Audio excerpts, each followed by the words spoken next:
السلام عليكم، ازيكم عاملين ايه؟ ان شاء الله النهارده هنحل السؤال الرابع في سلسلة Saturdays of Pandas. طيب، السؤال اسمه ايه؟ invalid tweets. اوكي، مدين تو كولومز، tweet ID والcontent. بيقول لي هنا التويت ID هو البرايمري كي، وان الكونتنت ممكن يكون شايل علامة التعجب او في سبيس كده، او مفيش حروف تانية غير هما، بس ايه، هيكون كاركترز عادي او في علامة تعجب والسبيس. اوكي. طيب هو عايز ايه؟ write solution، find IDs of the invalid tweets. طيب امتى يكون invalid tweets؟ والله لو عدد الكاركترز اللي مستخدمة في الكونتنت strictly greater than 15. اوكي، يعني اللينس بتاع الكونتنت اللي معانا لو اكتر من 15 فده كده ايه؟ invalid content. سؤال ايزي جدا، ما فيهوش اي حاجه.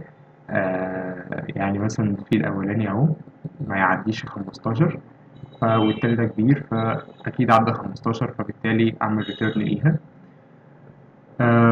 اوكي، انا حتى بيقول لك هنا 11 اهو و33. اوكي، سؤال بصراحه مش مستاهل قوي. اوكي، ماشي. احنا هنعمل ايه؟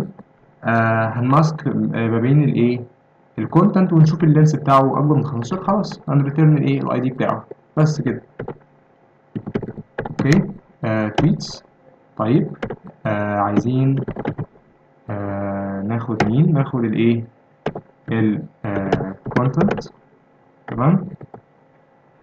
اوكي، هو ده string صح، فاحنا بنعامل معاملة الstring، فلازم نقول ايه، نستخدم الميثود بتاعت str، ونقول له اللينس بتاعه، والله لو هو اكبر من 15 فخلاص اعمله. هو ده اللي انا عايزه. ولكن انا عايز بس مين؟ انا عايز التويت اي دي، لكن ده اللي هيرجع لي سيريس، انا مش عايز سيريس. طبعا لما نعمل return فهنقول ايه، ان البانداز هو داتا فريم، وحولناها لداتا فريم. اوكي، accepted، نسبمت.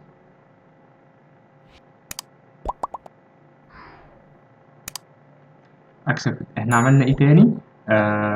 هو بس مجرد ان احنا بدأنا نشوف اللينس بتاع الكونتنت، والله لو هو اكبر من 15 خلاص رجع لي الايه، الاي دي، وحولناها لداتا فريم.